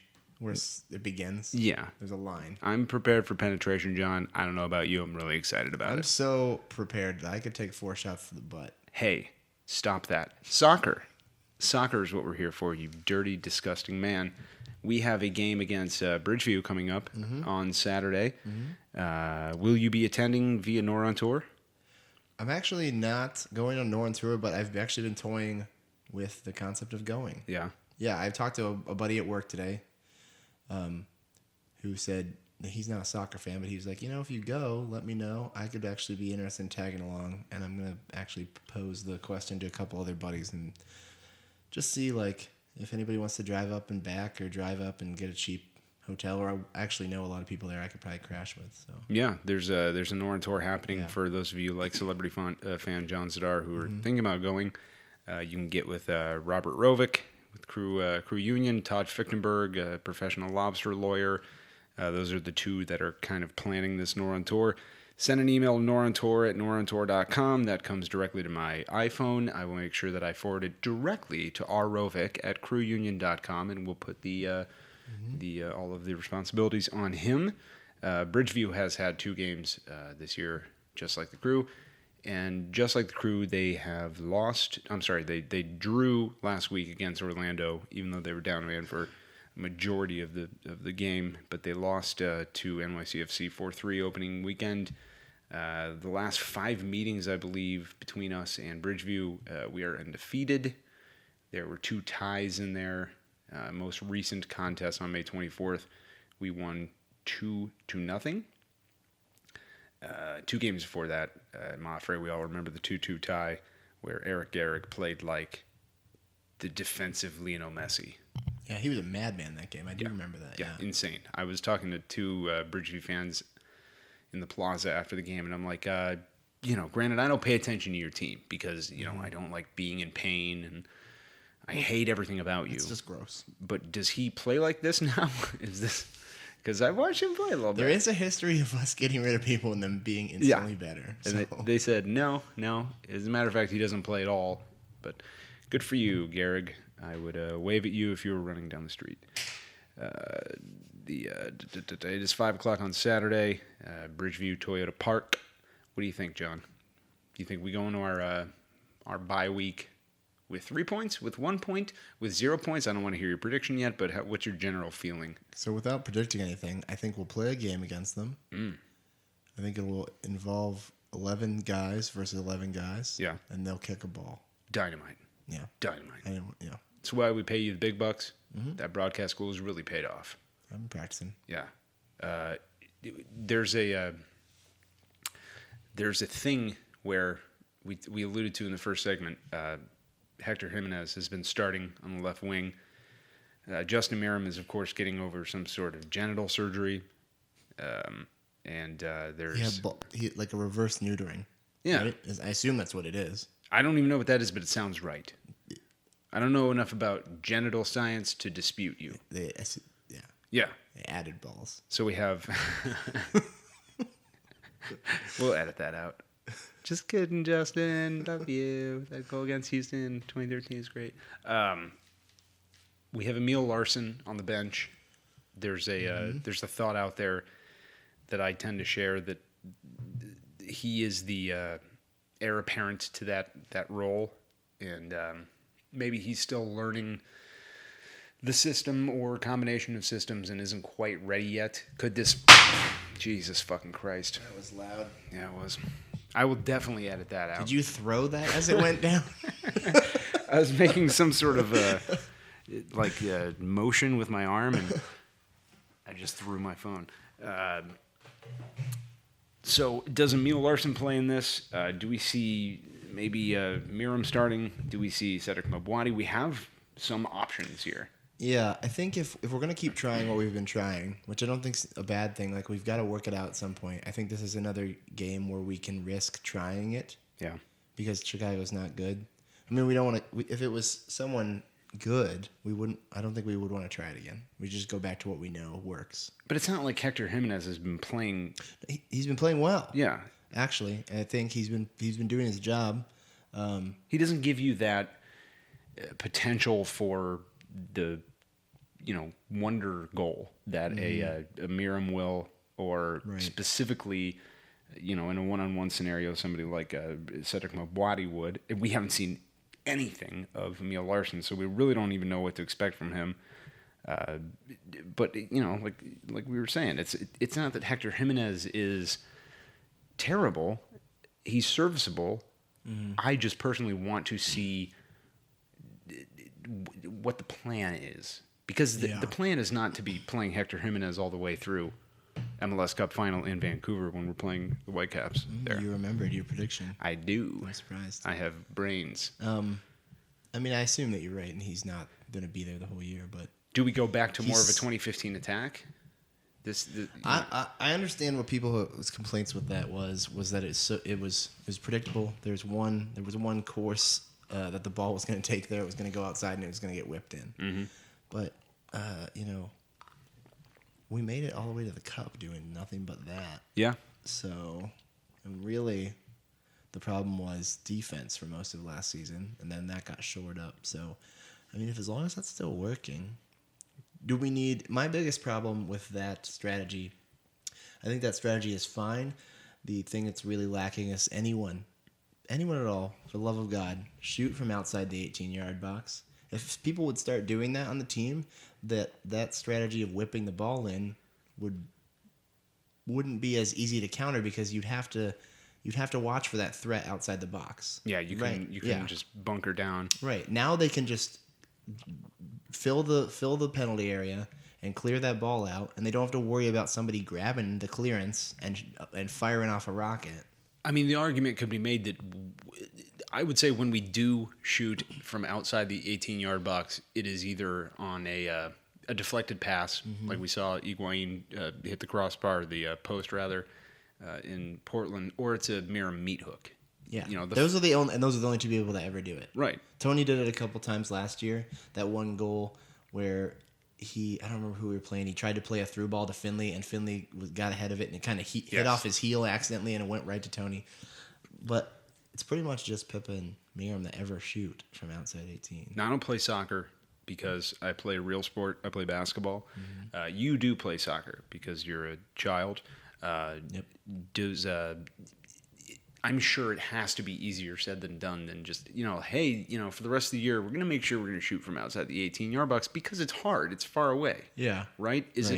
But what is preventing, because seemingly we're going up against defenses that are bunkered down. Yeah, I don't know. If you're asking me why we aren't doing it, yeah, I don't know. I have no idea. I can only assume it's a lack of confidence by the players, that they just don't think they can pull it off, and maybe they're right, they can't. But because it's not even the same kind of shot as the one I was talking about that Tony took. Because what that was he had a good amount of time to, I think, if I remember correctly, he took one or two touches to set it, and then he hit a nice curving side foot shot. Yeah. And when you're blasting it from outside the box like that, that's not how you really want to hit it, especially when you don't have time. You want to do a top of the laces, get your knee over it, and follow through. None of that means anything to me. That's fine. Yeah. Is it you're talking about kicking? Yes. Okay. With your feet. What are these laces? On the shoe? Oh. Yeah, I know you wear Velcros and slip-ons. Absolutely. It's fine. Yeah. Yeah. Well, adults. Right. Which is, I'm not yet, but okay. I will soon. That's when the sex happens. Yeah, as soon as the sex happens, you also switch to shoes with these ropes in them. Bills, tying your shoes, sex. Yeah. Yeah. That's how it goes. 35 years old. Man, you definitely have the first one. Got a lot to look forward to. A lot. Mm-hmm. That happens at 35. Because I'm 34. You're not getting it yet, right? No. I've been trying to tie my shoes for decades. Yeah, I know. Yeah. Twirless Pam says that you've been trying to do the sex early. Yeah. And that you've just not been doing it right. She says a lot. Yeah. And she can go fuck herself. I agree. Yeah.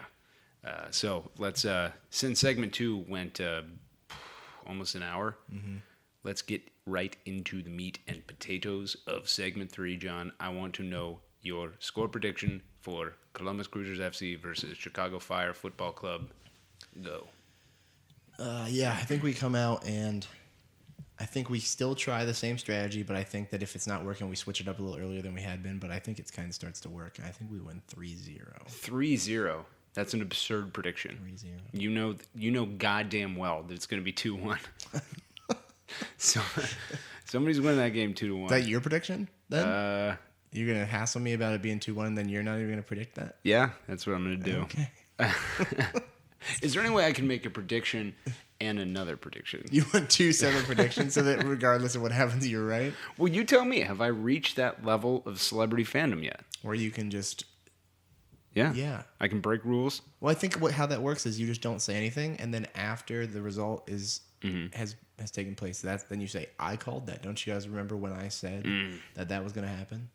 Someday. And that Will Trapp was going to score a header in the 63rd minute? That's the fourth part of adulthood, is being able to do that. That comes after sex. Being able to just retroactively change history? Yes. Okay. Yeah, that's. I'm looking forward to that. That's going to be nice, too. Possibly more than the sex. You could lie about all the sex, too. Oh, my God. You'd be like, I had sex with her. I had sex with him. I had sex with that. You know what? Now that I think about it, I've had sex with tons of people. Yeah, me too. Yeah, and I can So tie my many. own shoes.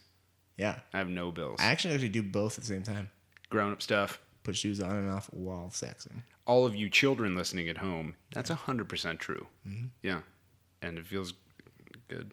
YouTube it. Yeah. Don't do that. So I'm going to predict, I want to say 2-1. I'm not very bullish on Columbus Cruisers FC right now. 2-1 to us or to them? We play like shit in Bridgeview. We always have. You just said at the beginning of the segment we haven't lost to them in like 6 games. Well, yeah, I mean, but we don't. As far as 3 points are concerned, we rarely go into Chicago and win. Well, we tied in 2014. We went there for NorOnTour. Yes. What were the results there the last year? I don't remember. Let's see. So we won 2. God damn it! We got off the schneid 1-0 at Chicago on July 15th. I remember that. That was Joe This past season? Yes. Before that, it was we tied them 1-1. I mean, I'm also thinking of some U.S. Open Cups in there that we lost. Just at least one. The one where Glabber blew out his ACL. We tied the NorOnTour game. You know what we should do? You know what I'm talking about? The empty bus? Yes. We tied that, didn't we? Yeah. Thanks a lot, Turbina. Yeah. A little backstory on that. We rented a bus to go to Chicago in 2014, and LTA got their own bus, and that was awful. That was the same day that Manchester United was playing Real Madrid, I believe, at the Toilet Bowl in Ann Arbor, and it was Frankie's 40th birthday. So the crew literally had a party at Flanagan's in Dublin. Oh, yeah. And I paid for that bus myself. That was a mistake. Never again. It worked against DC. But like all things in crew fandom, Yeah. that shitty era is behind us now. It sure is, man. We have the guidance of lobsters and Dude, crew union. in all people to lead seriousness, Crew Union has been wonderful with NorOnTour the last year and a half. Robert Rovick is a goddamn godsend. He's an angel. Todd Fichtenberg, communist. Yeah. He should be killed. Robert Rovick is Frankie Hayduck in the third goal of 2008. Like, you just don't expect him to come through, and then all of a sudden he's just like, wham! And you're like, fuck yeah, Robert Rovick. Yeah, Spanish Inquisition, man. All right. Killing it. And it's the only time Robert Rovick has ever been compared to Frankie Hayduck. Robert, I hope you enjoyed that. I'm gonna go. I'm gonna go 2-1 Crew. Okay. Yeah. You don't seem sure. No, Like every prediction that we've had on the show, you don't seem confident in it. but I'm always right. Yeah. Yeah. I've literally predicted every game for like at least the last 6 games. Did you not predict 2-1 loss to Portland? Yes, I did. You did, right? Yeah. Absolutely. And both in the season opener and the Cup final. I don't remember the cup final. Neither do I. I don't know what you're talking about. We didn't have that conversation. That was before ACES We Radio. talked to other people about that. I don't even remember. I was in front of some microphone on some show. I don't know. The Maury Povich show. Maybe. You were not the daddy. Spoiler, I was. So you're saying 3-0 Crew? Yes. Oh, Jesus. Yeah. It's terrible. I think we scored 3 goals. All right. I will concede that maybe they get one, but I I'm not scared of our defense. I'm scared of Steve Clark, who I guess is part of the defense, but I'm not scared of the back four at all. Yeah. I have complete faith in those guys right now. I have no idea what to think. Yeah. It would be really nice to go into this bye week with a win. I mean, it'll be good for Twitter. It'll be good for just the social everything. Yeah. I mean, I don't know how many. I don't even want to know what the Facebook groups have looked like the last 2 weeks. Oh Jesus! I'm so happy I quit fucking Facebook. Yeah. I want your prediction on what jersey we wear. What jersey we're going with? Away game. Yeah. So I think we wear the for Columbus. Gotta disagree with you there. What do you think? Mon Capitan. I'm gonna go with the black. Yeah. Yeah, I think so. I mean, dude. Well, because Chicago's gonna wear red, so we could wear anything. We gotta wear the black. Have to wear the black. Dude, Chicago has that new. By the way, I like how the Fire fans have.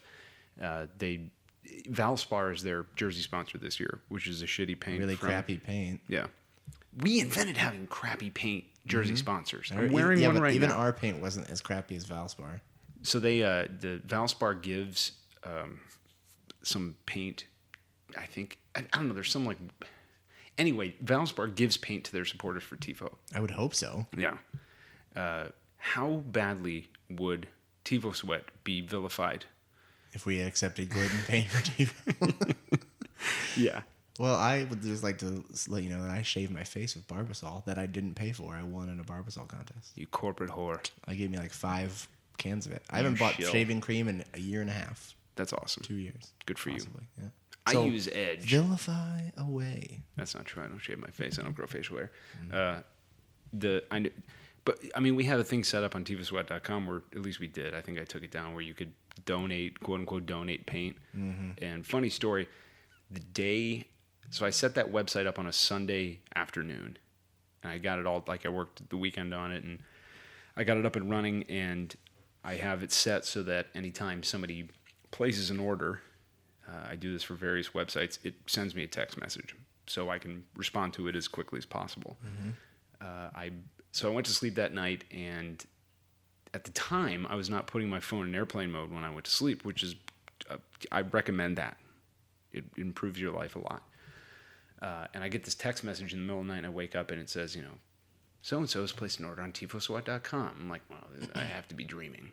And then I looked a little closer. It says, Gregg Berhalter has placed an order on tifosweat.com. Had you even advertised that the website was up and running? How did you find it? Hadn't said a single thing, and it literally was Gregg Berhalter who did it because, you have to, if you're using a credit card, you have to have the right billing address and everything else. So, and cardholder name. Gregg Berhalter before, and this is why I think Berhalter is on Twitter. I may have tweeted something like, what if fake Berhalter is real Berhalter? I wouldn't put it past him. The dude is the most intelligent human in the history of humans. Yeah. And that's a fact. True. So I wouldn't put it past him to be his own fake identity.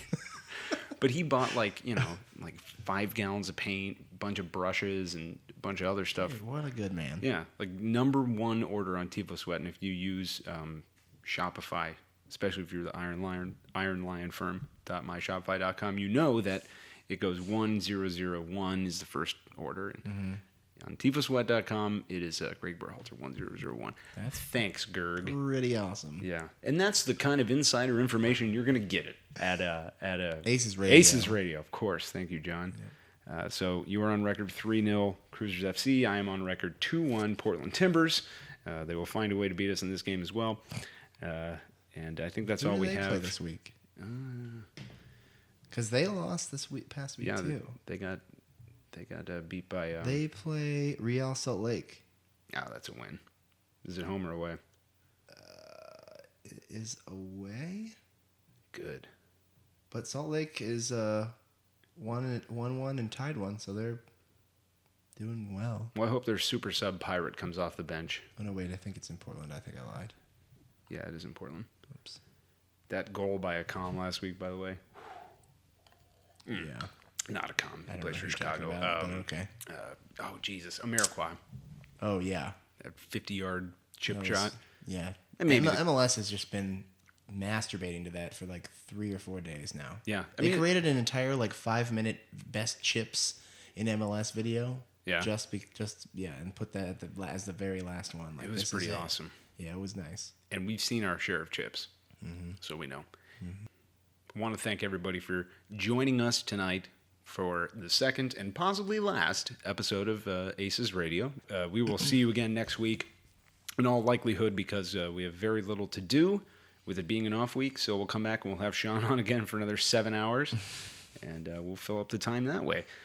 For John Zidar, who you can find on Twitter at the Zidar, and Zidar is spelled with a Z. For John Zidar, I am Morgan Hughes. You can find me on Twitter at Morgan_Hughes. Don't tweet at Morgan Hughes. That's a high school girl. And you don't want to break any of Megan's laws, as was referred to earlier in the show. I want to thank you for joining us for the second and possibly last episode of ACES Radio. We'll be back same time, same channel next week. Until then, keep your eyes on the ground and keep reaching for the stars. Except it's not eyes, it's feet, John. Jesus Christ. No, I knew. You were just... saying this one.